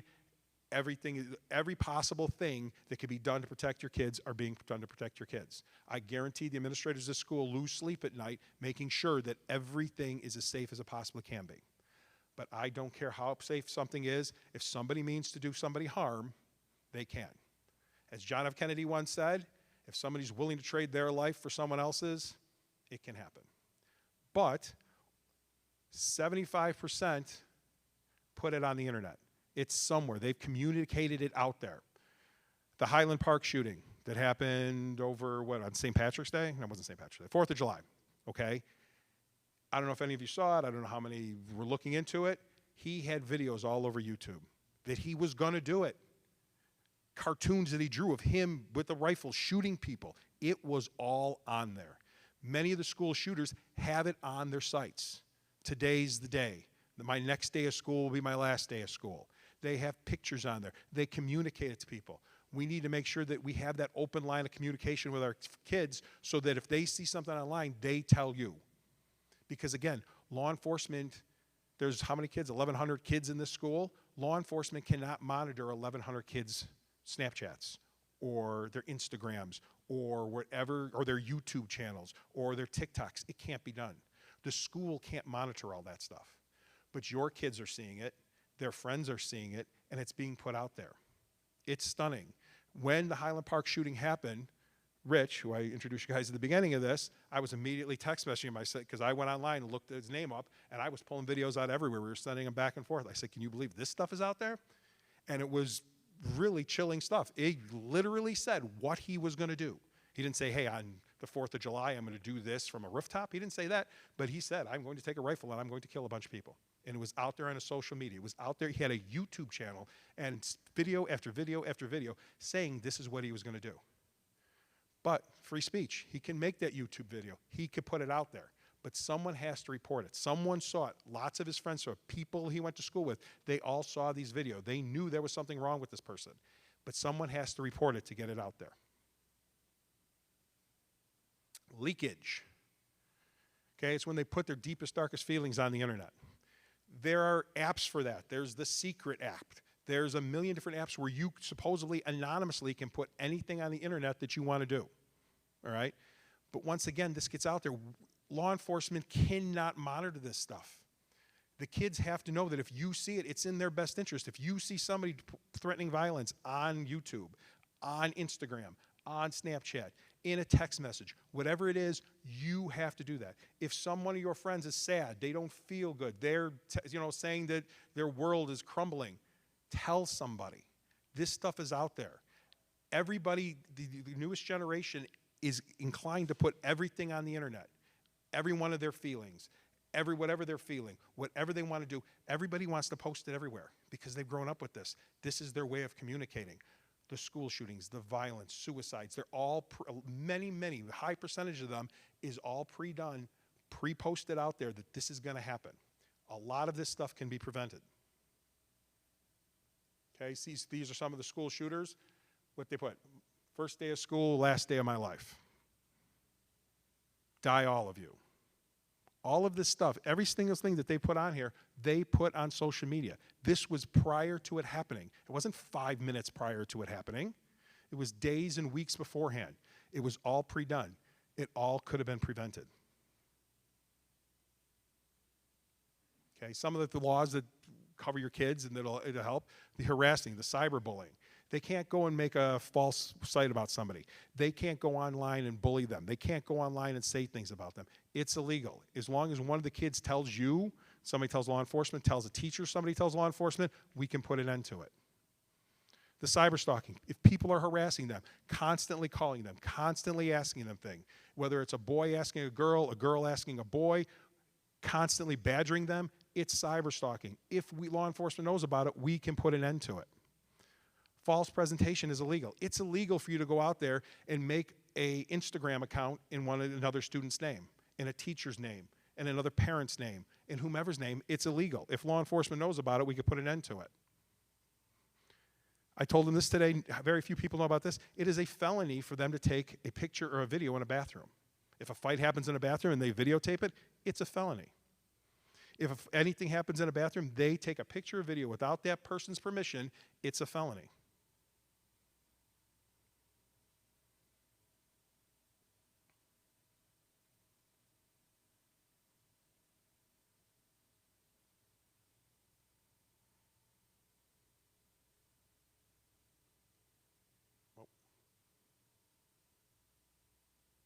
Let's get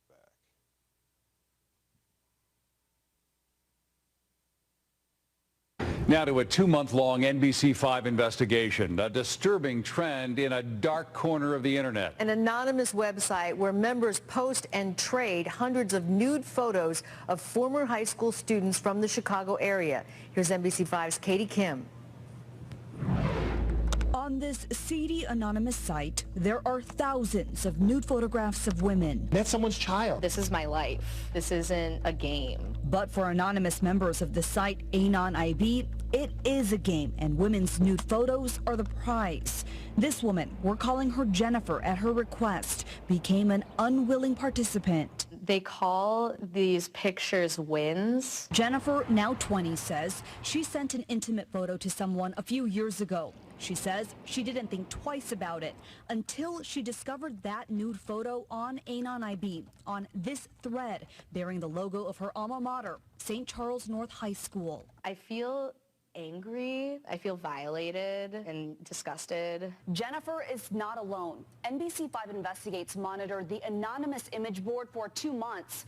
We discovered online threads listing at least 67 high schools in Illinois and the Chicago area, from Elk Grove to Antioch, Maine West to South Elgin. Users engaged in soliciting or trading nude photos of what appear to be former students for 3 years, starting in 2014. Some of these women have no idea that these photos are out there. I'd say most of the women have no idea. Some men bartering photos ask for women by name and graduating class. From the Nutrier thread, just post win, any class of 14. One user egged on others. It's Wakanda bro, stop holding back. Yet another claims literally had thousands of pics, deleted it after I turned 18 because we were all underage. Would you say some of the women on there are underage? Absolutely. I know for a fact they're underage. Naperville Detective Rich Wistocki investigated a case of child pornography on Anon IB last summer. A concerned dad had Googled his daughter. He wanted to make sure that she was ready for medical school. And his daughter's name pops out in Anon IB. Wistocki says the nude photos were taken when the girl was 15 and sent to boys she dated. The veteran detective says he got the child porn posts removed immediately after he contacted Anon IB, but he warns images often reappear months later. They don't completely wipe it off the face of the internet. On Anon IB, users' identities are only a set of numbers. NBC5 Investigates found that inactive threads still appear on the site in a separate archive section. For years, activists have petitioned to remove Anon IB altogether. The site is infamous as the dumping ground for stolen nude photos of celebrities and female Marines. The reason that it should be taken down is because it's providing a venue for lives to be ruined. Anon IB has not responded to our requests for comment. Legal experts say because the site is operated out of the country, the victims have little recourse. The only thing we can do is arm our girls and guys not to be involved in something like this. I may have made a mistake, but it doesn't make me a bad person. I don't want to sit in the victim role and let them have that control over me.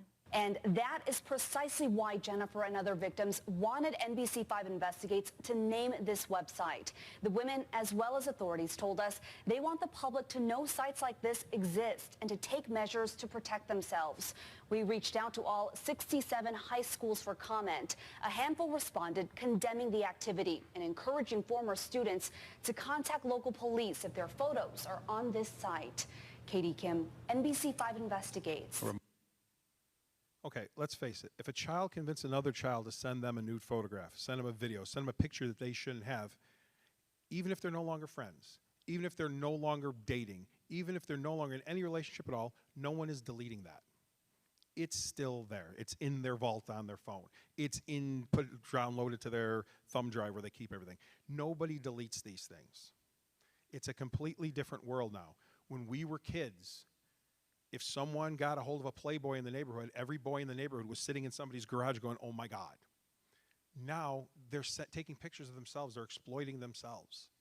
It used to be these predators had to go and meet a child, somebody had to be abducted, there had to be some sort, you had to have access to a grandchild, a niece, a nephew, whatever it was, and had time where you could actually take pictures. You don't have to do that anymore. They exploit themselves and they send them out there. I harped on them today over and over again. Your best friend today is not going to be your best friend tomorrow. Whoever was your best friend in class last year is probably not your best friend this year. Whoever you have a crush on today is not going to be the person you spend the rest of your life with. That's not going to be the person you marry. It's not going to be the person you're going to be with in 20 years from now, but you're giving them these pictures that they're going to keep, and they have, and you're just trusting on them not to do this. And it's not just the kids. When I was working, there was a school in my town that I would give the same, not this presentation, but my presentation to over and over again every year, year after year after year. And in my position, you get to know people. So the teachers and the principals and the administrators in my town knew the detectives really well. Anytime something happened, we had a lot of stuff that goes back and forth. They had information for us. We would hear about things that were happening in the school. It was an open line of communication, and that worked out really well.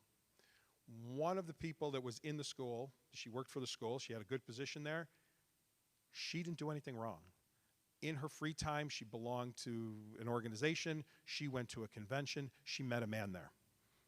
She liked him, he liked her. They started a long-distance relationship.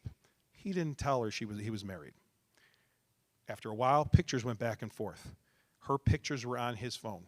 His wife got his phone that she didn't know existed, took her pictures, sent it to all the parents she could find in that school district, sent it to all the school administrators, sent it to all the teachers that they could find.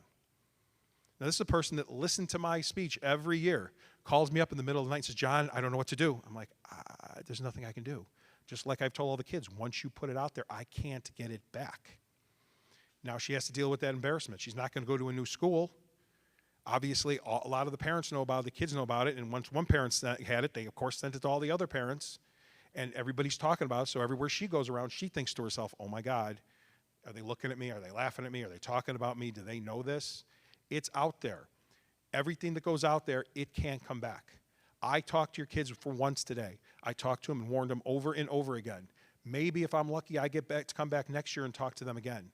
It's up to you guys to keep on them, to let them know that, hey, this person you have a crush on today is not going to be the person you end up with.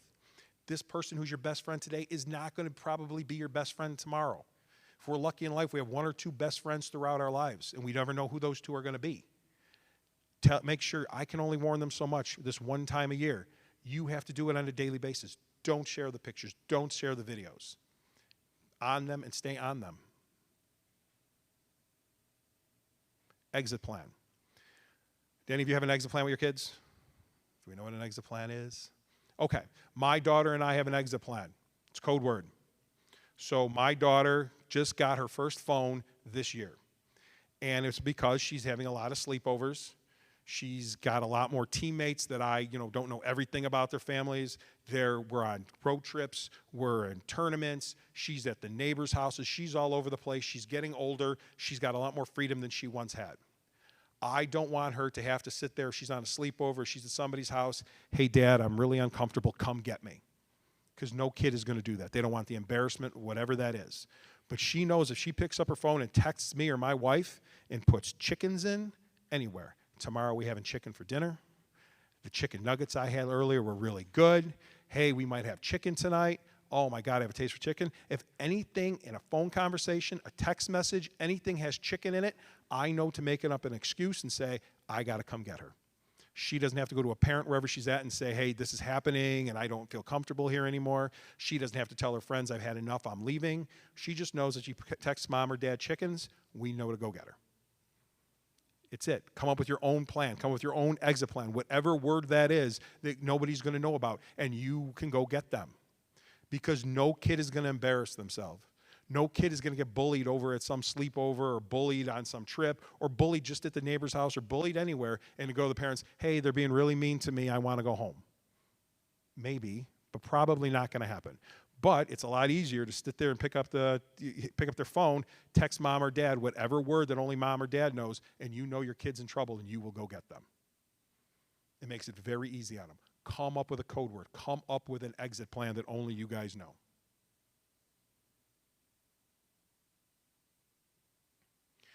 The 3 Ps, parents, priests, principal. I used to preach, don't share anything with anybody that your grandmother wouldn't want to see because there's a very good possibility she's going to see it. The 3P test is the exact same thing. I harp on them, do not send anything out that you don't want your principal or your parents or your teacher to see. Principal, parents, or priest to see. Because when you send this stuff out, nobody deletes it. Again, the friend you have today is not going to be the friend tomorrow. The crush you have today is not going to be the person you end up with. The person your boyfriend in 6th, 7th, 8th grade, freshman year, high school, college, is probably not going to be the person you marry. And you don't know what's going to happen to those pictures. Just like that teacher that I'm talking about that sent pictures to somebody that she thought she was having a dating relationship. Somebody that adults do and kids do all the time, share pictures back and forth, ended up in somebody's hands and she was embarrassed for life. Just like that girl that started dating the boy that broke up with her friend, trusted that person, and they all went out there, and for the rest of her life she has to deal with it. Make sure you tell them, if you don't want one of these people, if you don't want your grandmother to see those pictures, don't send them out. Okay, we went over this earlier with them. What are we going to do if something happens? If somebody violates one of those crimes, if something gets out there, false presentation, harassing, cyber stalking, abuse, solicitation, cyberbullying, I tell them take as many screenshots as possible. Screenshot everything. Screen capture. You can't screen capture too much. You can't take too many pictures. Get the user ID, which we're going to get into in a second. Do not report anything to a social network. Your kids have a problem on Snapchat, Instagram, Facebook, anything. Do not send anything to those places without coming to law enforcement first. Because if you send something to them, they're going to send them a note that their account has been compromised, that they're going to shut it down, that there's been a complaint against them, there's illegal use, whichever they're going to do, and that person is alerted to something going on. Make a detailed statement. I tell them, send yourself a text message. Put it in the notes on your phone. On Saturday at 1 o'clock in the afternoon, this picture. I got this threatening text message. I got this message on Snapchat. Somebody sent me this. I saw this person was sad. I saw this person put stuff that they wanted to harm people on the internet. Put it on there, keep it. Put it on a flash drive, save it somewhere, send yourself an email, do something, and report it to the police. Report it to a teacher. Report it to a parent that can report it to the police. Okay, we went on how to take the screenshots with them. In case you don't know, on an iPhone, the new ones, volume up, power down, or power up. Androids. Okay. On all of the social medias, they can change things. You cannot change the user ID. Whatever the user ID is, they can't change. Always let them know to make sure if something happens, they know what the user ID. If you're looking at their stuff and something's on there that is not right, something that is harassing, something that they sent them something got sent to your kid, write down the user ID. On Instagram, it's up there where it says Field Museum. On TikTok, it's Detective Rich Wist. It's underneath the picture. He can change, whoever it is can change Detective Rich to the end of time. Make it whatever name he wants, but that account cannot change that at Detective Rich Wist. He can change Rich Watsaki, but he can't change Detective Rich Wist 8. That cannot be changed. So when we get these things, we can send them a search warrant, we can send them a subpoena, we can get all the information back, but we have to know things about the account. You can't just tell me it's Bobby's account, because Bobby can have anything. Get as much information as you possibly can. Snapchat. Again, today we did a show of hands. How many kids have Snapchat? Almost every kid that is here has a Snapchat account. How many of you have the location services on? More than half the kids have their hands up. They have the location services on. If they have location services turned on Snapchat, anybody who's in communicating or sees them on Snapchat knows exactly where they are at all times. They put basically a homing beacon on themselves, so if someone is looking to find them, they will go anywhere. I used to get on kids all the time about social media. Don't put your class schedule. Don't put where your baseball game is. Don't put your home address on there. Now they put the location services on, and it tells them to within a couple feet exactly where they are. If someone means to do them harm, if somebody wants to find them, they can go exactly where they are.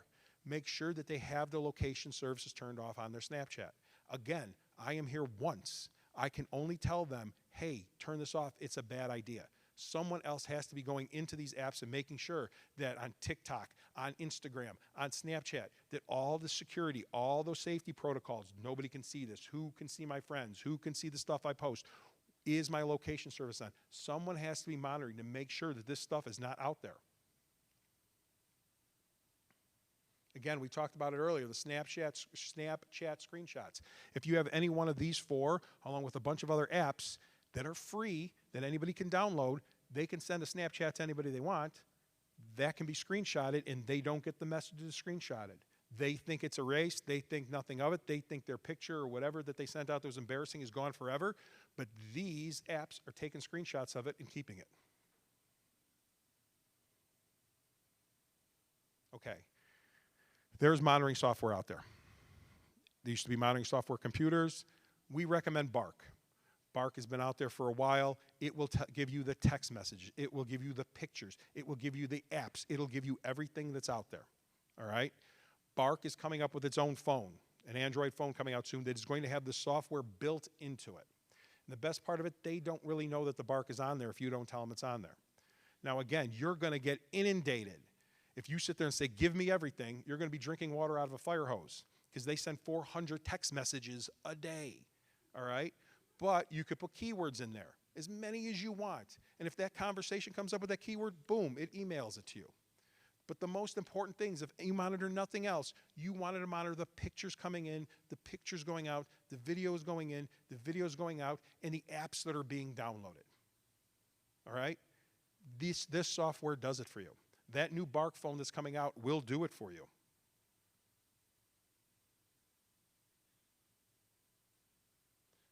I make sure to get across in their digital footprint matters.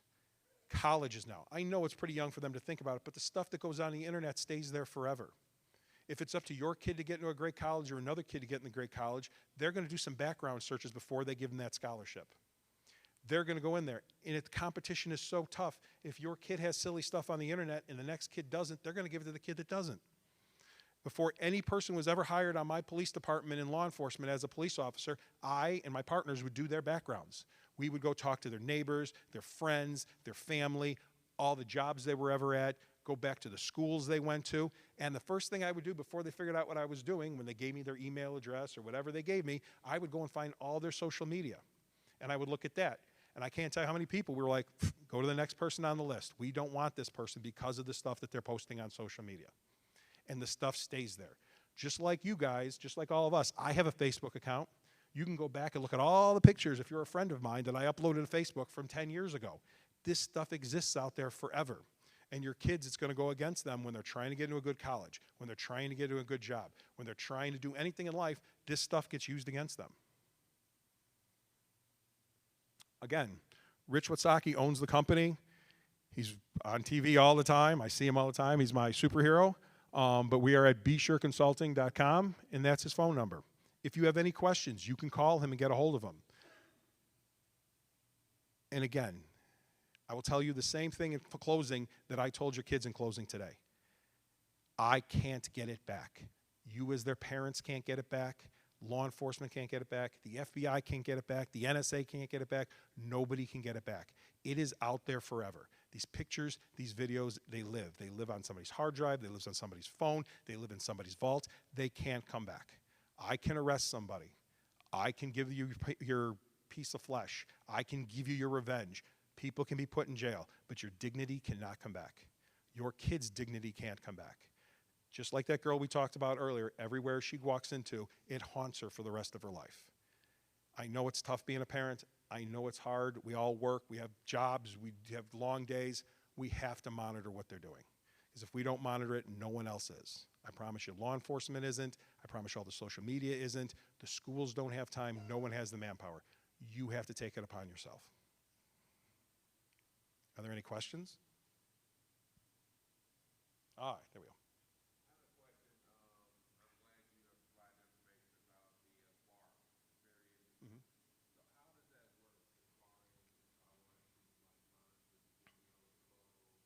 Well, there's a lot of different options on there. You can pick what it monitors. If it's giving you everything or it's giving you some things, it gives you real-time locations. And what it does, it emails it to you.